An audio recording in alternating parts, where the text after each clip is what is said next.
வணக்கம் ஃப்ரெண்ட்ஸ், நல்லா இருக்கீங்களா? இன்றைக்கி நம்ம சசி கிச்சன் அண்ட் கார்டனில் கருவேப்பிலை பற்றின ஒரு வீடியோ பார்க்க போகிறோம். எங்கள் சைடு எல்லார் வீட்லேயும் கண்டிப்பாக கருவேப்பிலை செடி வீட்டில் நாங்கள் வளர்ப்போம். நல்லா சமையல் இந்தியன் சமையல் அப்படின்னு பார்த்திங்கன்னா கண்டிப்பாக கருவேப்பிலை இல்லாத சமையல் இருக்குமா அப்படின்னா ரொம்ப ரேர். ஸோ கருவேப்பிலையோட பெனிஃபிட்ஸ் நிறைய பேருக்கு நல்லா தெரிஞ்சிருக்கும். கண்ணுக்கு நல்லது, உடம்புக்கு குளிர்ச்சி, அப்புறம் முடி நல்லா வளர்கிறதுக்கு யூஸ் ஆகும் அப்படிங்கிற மாதிரி நிறைய பெனிஃபிட்ஸ் இதில் இருக்குது. சமையல்லையும் இதில் நிறைய பக்குவங்கள் இருக்குது.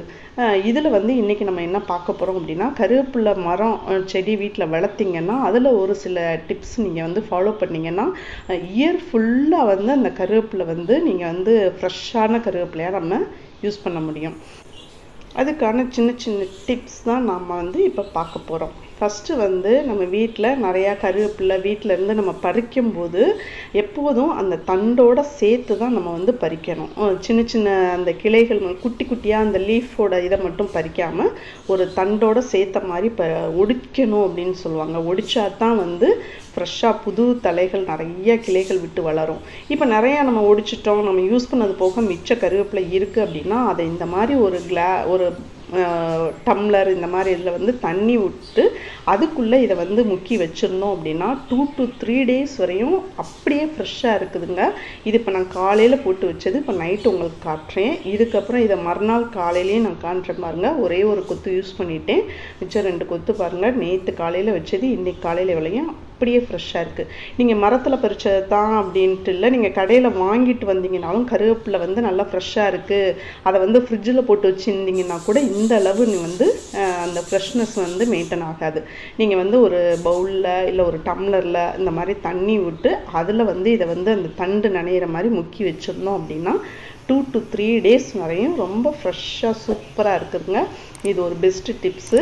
கண்டிப்பாக இதை யூஸ் பண்ணி பாருங்கள், நல்லாயிருக்கும். அதுக்கப்புறம் கருவேப்பிலையில் நிறைய சமையல் நிறையா நம்ம சாப்பாட்டில் யூஸ் பண்ணுவோம், ஆனால் அதை எடுத்து கீழே போட்டுருவாங்க. ஸோ அதோட பெனிஃபிட்ஸ் ஃபுல்லாக உடம்புக்கு சேராது. ஸோ இன்றைக்கி ஒரு சட்னியை மட்டும் சிம்பிளாக வேகமாக பார்த்துடலாம். ஓகேயா? இது உரப்புக்கு நீங்கள் கார மிளகா வர மிளகா, பச்சை மிளகா எது வேணாலும் யூஸ் பண்ணலாம். உரப்புக்கு தகுந்த மாதிரி நீங்கள் மிளகா எடுத்துக்கிறங்க. நல்லெண்ணெய் விட்டு மிளகாயை வதக்கிக்கிறங்க. அதுக்கப்புறம் இதுக்கு தேவையான மெயின் பொருட்கள் அப்படின்னு பார்த்தீங்கன்னா வெங்காயம், தக்காளி, அவ்வளோதான். வெங்காயம் நீங்கள் பெரிய வெங்காயமும் யூஸ் பண்ணலாம், சின்ன வெங்காயமும் யூஸ் பண்ணலாம். இது நார்மல் நம்ம சட்னி வதக்கிற மாதிரி தாங்க. இதில் ஒரு பெரிய புது இதெல்லாம் நான் சேர்க்கலை.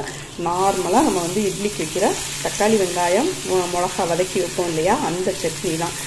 இதில் நம்ம கருவேப்பிலை எல்லாருமே சேர்க்கக்கூடியதான். இதை நீங்கள் எல்லோரும் ஆரம்பத்திலே சேர்த்துருவாங்க, அதாவது ஸ்டார்டிங்கில் வெங்காயம் போடும்போதே சேர்த்துருவாங்க. ஸோ அதை எண்ணெயில் வதக்கிட்டு அதுக்கப்புறம் அதை அரைச்சி சாப்பிடும்போது அதில் உள்ள அந்த சத்துக்கள் எந்த அளவு சேரும் அப்படிங்கிறத விட நீங்கள் ஃப்ரெஷ்ஷாக இந்த கருவேப்பிலையை நான் எப்படி யூஸ் பண்ணுறேன் அப்படின்னா, இந்த சட்னி நல்லா வதக்கிட்டு அதுக்கப்புறம் ஆஃப் பண்ணிடணும், அடுப்பை அமர்த்திட்டு அதுக்கப்புறம் கருவேப்பிலையை நீங்கள் சேர்த்திங்கன்னா அதோட அந்த சத்துக்கள் கொஞ்சம் கூட குறையாமல், அந்த பொதுவாகவே வெந்துருச்சு அப்படிங்கிறத விட நம்ம ஃப்ரெஷ்ஷாக சாப்பிட்றோம் அந்த இலை அப்படின்னா அதில் உள்ள பெனிஃபிட்ஸ் ஃபுல்லும் உங்களுக்கு சேரும்.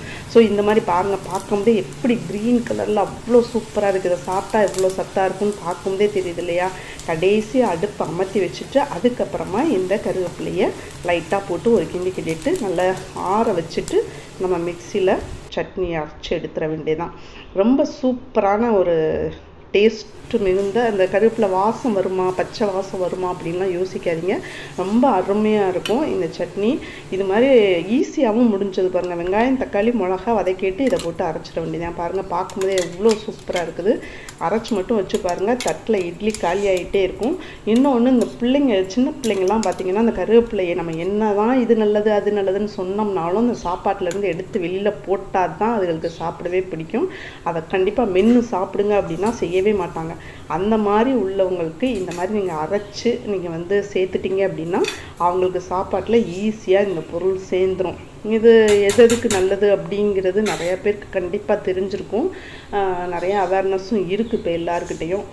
பொதுவாக கண்ணுக்கு நல்லது, குளிர்ச்சியானது, தலைமுடிக்கு நல்லது, இந்த மாதிரி நிறைய பெனிஃபிட்ஸ் இருக்குது. இதை கருவேப்பிலை தோசை பொடி, இட்லி பொடி மாதிரியே அந்த மாதிரி கூட ஃப்ரெஷ்ஷாக அரைச்சி வச்சுட்டு அதை சாப்பிட்லாம்.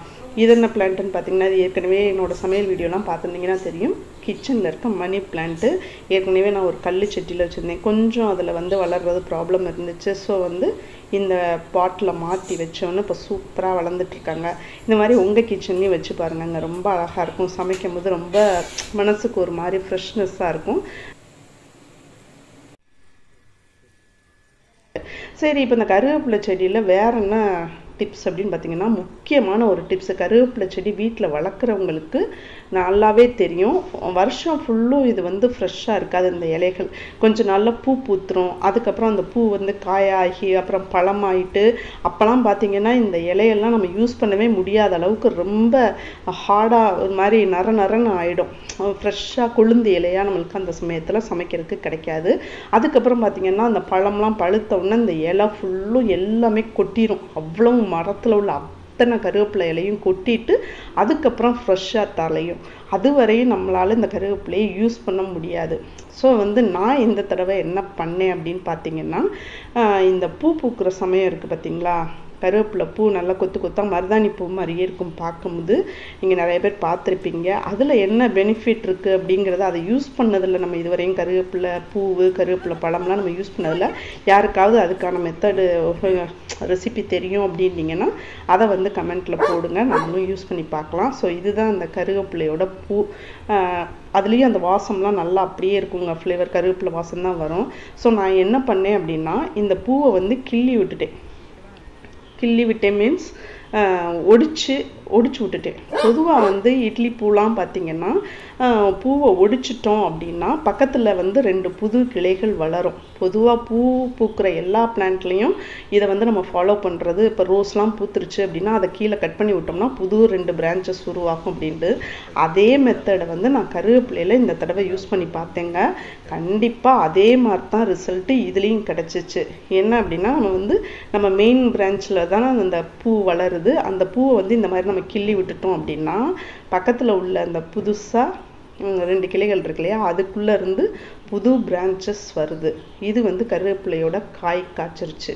இந்த பிரான்ச்சில் பார்த்தீங்கன்னா தெரியும். ஸோ வந்து இதை இப்போ ஒடிச்சு விட்டுட்டோம் அப்படின்னா புது பிரான்ச் வளருது. என்னடா மனசாட்சியே இல்லாமல் இப்படி பூவையும் காயையும் ஒரு செடியிலேருந்து ஒடிச்சு விட்றீங்க அப்படின்ட்டு நீங்கள் யோசிக்கலாம். நான் வந்து மரத்தில் உள்ள எல்லாத்தையுமே பண்ணலை. இதெல்லாம் பாருங்கள், நல்லா முத்து காய் வந்துருச்சு. அந்த இலையை பார்த்தீங்கன்னா தெரியும், ரொம்ப முத்தின இலையாக மாறிடுச்சு. நம்மளால் அதை வந்து இலையை வந்து யூஸ் பண்ண முடியாது. ஸோ வந்து எனக்கு வந்து ஒரு 2-3 பிரான்ச்சஸ் தான் கை கெட்டுற மாதிரி நம்ம டெய்லி சமையலுக்கு யூஸ் பண்ணுற மாதிரி இருக்கும் அந்த கிளைகள். அதில் பூத்திருந்த அந்த பூக்களை மட்டும்தான் நான் வந்து இந்த மாதிரி கிள்ளி விட்டேன்.